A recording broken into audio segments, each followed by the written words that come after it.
I stared at my phone screen, scrolling through the Instagram photos my cousin had posted just 30 minutes earlier. There was Grandpa William, beaming in his navy blue suit, surrounded by what looked like 40 family members at Romano's Italian Bistro. The same restaurant where our family had celebrated every major milestone for the past 15 years. The same restaurant where I should have been sitting right now helping Grandpa blow out 90 candles. Instead, I was in my downtown office at 7 p.m. on a Saturday, working on quarterly reports for my investment portfolio while my entire extended family celebrated without me. The caption on my cousin Jennifer's photo made my stomach turn. 3 generations celebrating Grandpa's 90th. All the family together. Red heart. All the family except me apparently. I set my phone down and walked to the floor-to-ceiling windows overlooking the city. From the 40th floor of the Meridian Tower, I could see Romano's Italian Bistro, just a small glowing rectangle among the thousands of lights below. My family was down there right now, probably telling stories about Grandpa's war service, laughing at his terrible jokes, passing around photos of great-grandchildren he'd never get to meet if he had to rely on me to provide them. The exclusion wasn't exactly a surprise. It had been building for months, ever since the last family gathering at Easter when my Uncle Richard had made his feelings clear. "Sarah's too busy for family these days," he'd announced to the entire dinner table. "Too important with her little internet business and her fancy downtown apartment. Doesn't have time for the people who raised her." My little internet business was actually a diversified investment firm that I'd built from scratch over the past 8 years. What had started as day trading with $5,000 from my college graduation money had evolved into Apex Financial Solutions, a company that now managed over $300 million in assets for high-net-worth clients. But to my family, I was still just Sarah who played with computers and lived alone in the city instead of settling down in suburbia like a proper 34-year-old woman should. I picked up my phone again and opened the contact information for Romano's Italian Bistro. I'd eaten there dozens of times over the years: christenings, graduations, anniversaries, holiday celebrations.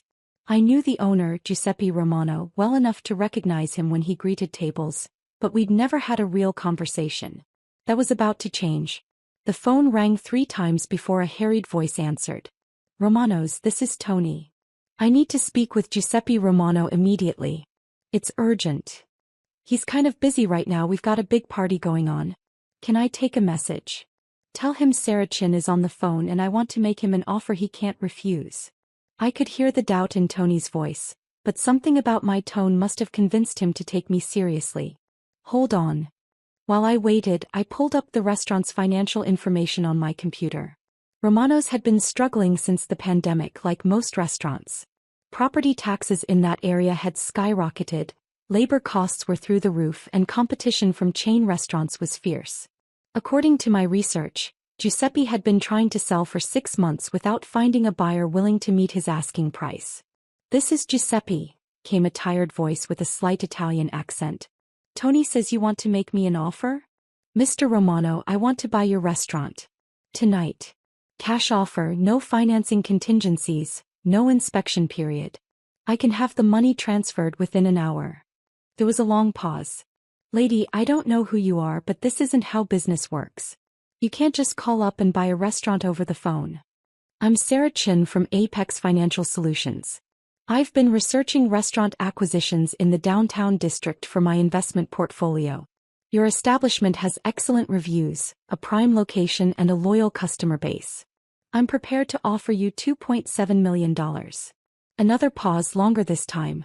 I could hear the noise of the restaurant in the background, clinking dishes, laughter, the sound of my family celebrating without me. $2.7 million? Giuseppe's voice had changed, become more focused. My asking price is 2.5. I know. I'm offering above asking because I want to close tonight. I have a family situation that requires immediate resolution. What kind of family situation involves buying a restaurant? I looked down at the lights below, imagining my family's faces when they realized what was about to happen. The kind where you need to make a point about respect and inclusion, Mr. Romano. Giuseppe was quiet for a moment, then chuckled. "You know what? I like your style. But I can't just sell you a restaurant over the phone, even for cash. There are contracts, inspections, liquor licenses.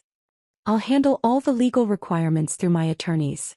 What I need from you right now is a handshake agreement and permission to make an announcement to your current customers. What kind of announcement?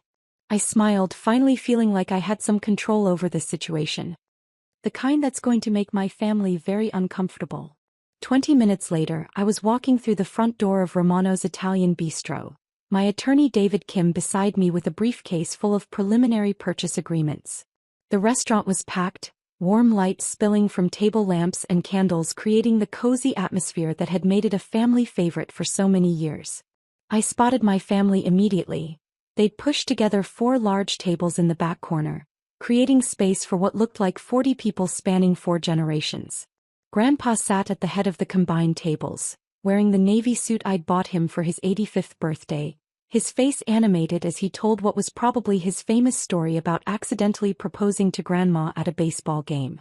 Uncle Richard was holding court at the other end of the table, gesturing dramatically as he told some business story to my younger cousins. Aunt Linda was taking photos of everything, documenting the family gathering for posterity. My parents sat near Grandpa, Mom helping him with his dinner while Dad laughed at whatever joke had just been told. None of them noticed me enter. Giuseppe met me near the hostess stand, wiping his hands on his apron. He was a stocky man in his 60s with kind eyes and the calloused hands of someone who'd worked in restaurants his entire life. Miss Chin, I have to ask, are you sure about this? Buying a restaurant is a big decision, and doing it in the middle of a family party seems dramatic? I finished. Mr. Romano, my family excluded me from my grandfather's 90th birthday party. They posted photos on social media showing how happy they all are without me there. Sometimes dramatic gestures are the only way to get people's attention. He studied my face for a moment, then glanced over at my family's tables. Those are your people over there? Unfortunately, yes. Giuseppe shook his head sadly. Family is everything, Miss Chin. Whatever this fight is about, maybe there's a better way to solve it. I've tried the better ways, Mr. Romano. I've tried being patient, being understanding, being available whenever they needed me. I've tried proving my worth through success, through generosity, through loyalty. None of it mattered. Tonight I try something different. David opened his briefcase and pulled out the contracts we'd prepared during the drive over.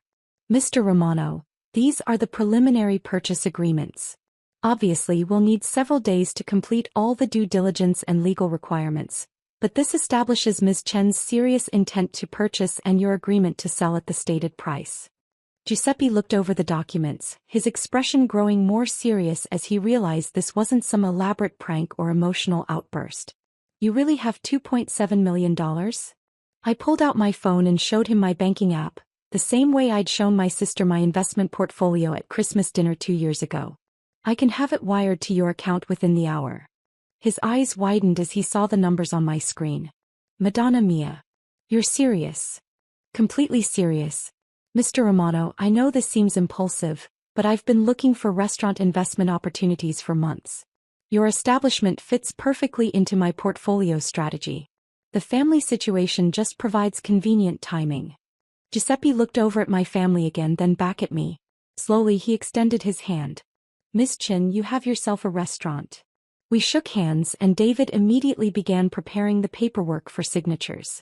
I felt a strange mix of satisfaction and nervousness as I realized what I'd just done. In the span of 30 minutes, I'd gone from scrolling through painful social media photos to becoming the owner of my family's favorite restaurant. There's one more thing, Mr. Romano, I said quietly. I'd like to make an announcement to the customers about the ownership change. Nothing dramatic. Just a brief statement about the restaurant's future under new management. He nodded slowly. It's your restaurant now, Ms. Chin. You can do whatever you want. I walked to the center of the dining room and gently tapped a wine glass with a knife, the sound cutting through the warm chatter of dinner conversations. Gradually, the restaurant fell silent as customers turned to see what was happening. Good evening, everyone, I said, my voice carrying clearly through the intimate space. I'm Sarah Chin, and I'm pleased to announce that as of tonight, I am the new owner of Romano's Italian Bistro. A murmur of surprise rippled through the restaurant. I could see my family's tables stirring, heads turning in my direction as they recognized my voice. Mr. Romano has built something beautiful here, I continued. And I'm committed to preserving the warm, family-friendly atmosphere that has made this restaurant a cornerstone of our community for so many years. Uncle Richard was staring at me now, his mouth hanging open in shock. Aunt Linda had dropped her camera. My parents looked confused, as if they couldn't quite process what they were seeing and hearing. However, I continued, my voice taking on a slightly sharper edge, as the new owner, I do need to address some immediate operational changes. The restaurant was completely silent now, everyone hanging on my words.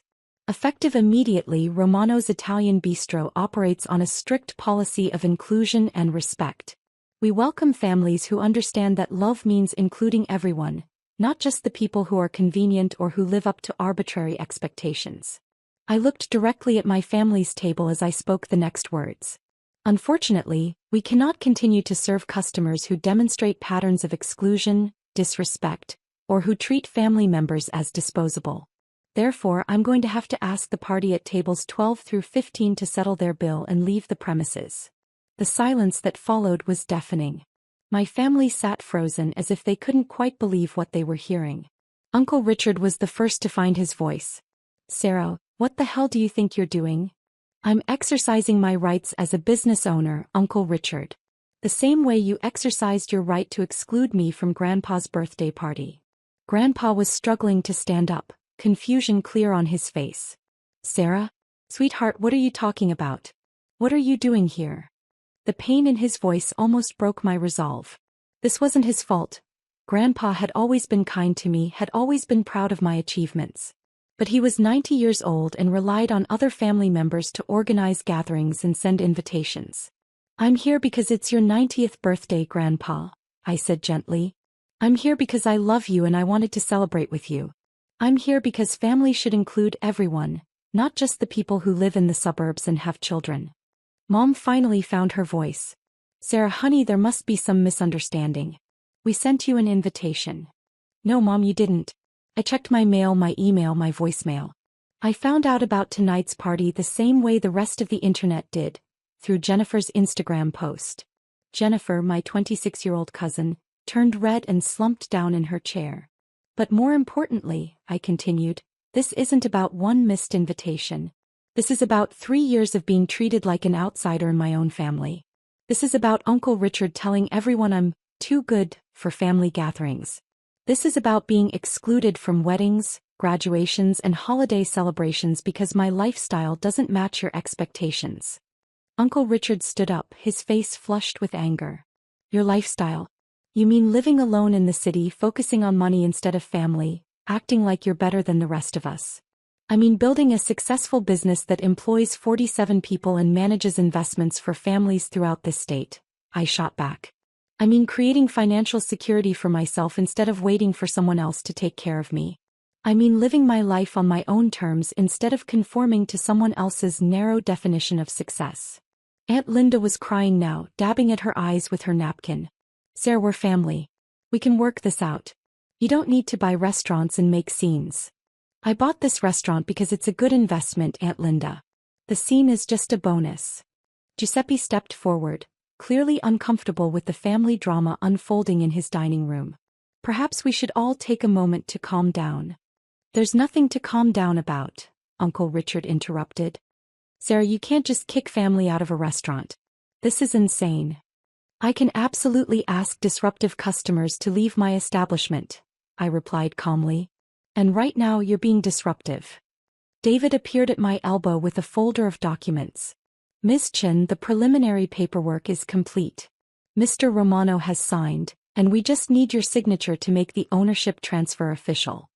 I signed the documents while my family watched in stunned silence, the pen scratching loudly in the quiet restaurant. When I finished, David handed me a set of keys. "Congratulations, Ms. Chen. You're officially the owner of Romano's Italian Bistro." I looked around the restaurant, at the other customers who were pretending not to stare, at Giuseppe who looked like he still couldn't believe what had just happened, at my family who sat in shocked silence at their pushed-together tables. "Now then," I said, addressing my family directly, "I believe I asked you to settle your bill and leave." Grandpa was shaking his head slowly, his eyes bright with what might have been tears. "Sarah, sweetheart, please don't do this. It's my birthday. These are my children and grandchildren. This is my family. The pain in his voice cut right through my anger, leaving me feeling hollow and ashamed. This wasn't what I'd wanted. I'd wanted to make a point about inclusion and respect, but instead I was ruining his birthday celebration. Grandpa, I said softly, walking over to his chair, you're absolutely right. This is your family and it's your birthday. I'm sorry for disrupting your celebration. I knelt down beside his chair, taking his weathered hands in mine. What if we made a deal? What if everyone who wants to stay and celebrate with you can stay, but we all agree to some new rules about how we treat each other? His eyes brightened slightly. What kind of rules, sweetheart? I stood up and addressed the table but kept my voice gentle. The rules are simple. We treat each other with respect. We include everyone in family gatherings. We celebrate each other's successes instead of tearing them down. And we remember that family means showing up for each other, even when it's inconvenient. Uncle Richard was still standing, his arms crossed defiantly. And if we don't agree to your rules? Then you're free to leave and celebrate somewhere else, I said. But Grandpa stays here because it's his birthday and he deserves to spend it surrounded by people who love him. Mom stood up slowly, her eyes red with tears. Sarah, I owe you an apology. I thought we had sent you an invitation. I thought Jennifer had handled it. I was supposed to text her, Jennifer said miserably. But I thought maybe she wouldn't want to come anyway, since she never seems to enjoy family stuff anymore. I don't enjoy family stuff because I'm constantly being judged and criticized, I said. But I love Grandpa and I love most of you even when you drive me crazy. Dad finally spoke up. Sarah, what you've done tonight, buying this restaurant, making this dramatic gesture, it's going to be a family story for generations. Good or bad? I asked. He smiled for the first time that evening. That depends on how we handle the next few minutes. Giuseppe stepped forward again. Miss Chin, if I may suggest something? Perhaps your family could continue their celebration as planned, and we could discuss the operational transition tomorrow? I think your grandfather would appreciate some normalcy on his birthday. I looked around the table at my family members, trying to gauge their reactions. Most of them looked shocked and slightly afraid, as if they were still processing what had just happened. But a few were beginning to show signs of curiosity, even amusement. My cousin Mark, Uncle Richard's youngest son, started laughing. Aunt Sarah, you just bought an entire restaurant to crash Grandpa's birthday party. That's either completely insane or absolutely brilliant. Probably both, I admitted. Uncle Richard sat back down heavily, shaking his head. I still think you're out of your mind. But I have to admit I'm impressed. How did you even have $2.7 million available on a Saturday night? I have good accountants and a diversified investment portfolio, I said. Also, I live below my means instead of spending everything I earn on status symbols. The barb hit its target, but Uncle Richard just nodded ruefully. Point taken. Grandpa was looking up at me with something that might have been pride. Sarah, sweetheart, sit down and tell me about this business of yours. Giuseppe, bring my granddaughter a chair and a plate of your best pasta. As I settled in next to Grandpa, Giuseppe bustling around to set a place for me, I realized that my dramatic gesture had accomplished something I hadn't expected. For the first time in years, my family was genuinely curious about my life, asking real questions instead of making assumptions. Over the next hour, as we shared Grandpa's birthday cake and Giuseppe brought out champagne to celebrate the restaurant's change of ownership, I found myself explaining my business in detail. Not defensively the way I usually did at family gatherings, but with enthusiasm and pride. So you manage money for other people? My cousin Jennifer asked. Like they just give you their savings and trust you to invest it? It's a little more complicated than that, I said. But essentially yes. I help families plan for retirement, save for their children's education, build wealth for the future. It's not that different from what Grandpa did when he started his construction company. I just work with different tools. Grandpa squeezed my hand. Your grandmother would be so proud, sweetheart. She always said you had a head for numbers. As the evening wound down and family members began to leave, Uncle Richard approached me with something that looked like an apology in his eyes. Sarah, I owe you an acknowledgement, he said quietly. I've been treating you badly and it wasn't fair. I was threatened by your success, I think. Worried that you were judging the rest of us for choosing more traditional paths. I wasn't judging, Uncle Richard. I was just trying to find my own way. I know that now.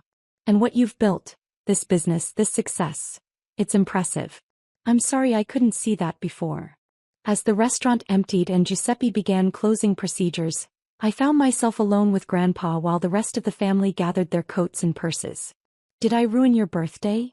I asked quietly. He chuckled, his eyes twinkling with mischief. Sweetheart, you made it the most memorable 90th birthday party in family history. 50 years from now, people will still be telling the story about the night Sarah bought Romano's to crash my birthday party. Are you okay with me owning the restaurant? I know it's been your family's special place for a long time. Sarah, family isn't about places, it's about people. As long as you keep making good pasta and treating customers like family, I think Giuseppe's legacy will be in good hands. As I drove home that night, the keys to Romano's Italian bistro in my purse and a signed contract making me the owner of my family's favorite restaurant, I reflected on what I'd accomplished. I'd made my point about inclusion and respect, but more importantly, I'd opened a door to better relationships with my family. The next morning, my phone rang with calls from family members who wanted to apologize, to understand my business better, to plan future gatherings that included everyone. Uncle Richard called to ask for investment advice. Aunt Linda called to see if I needed help managing the restaurant.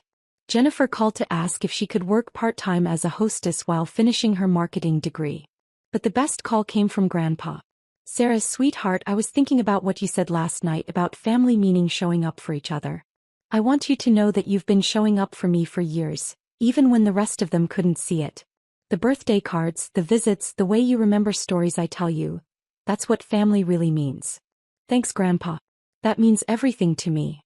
Now about this restaurant of yours. Giuseppe tells me you're planning to keep all the recipes the same but modernize the business operations. That sounds smart. But I have one request. Anything. Keep the family table in the back corner. And make sure there's always room for everyone, even when they don't deserve it.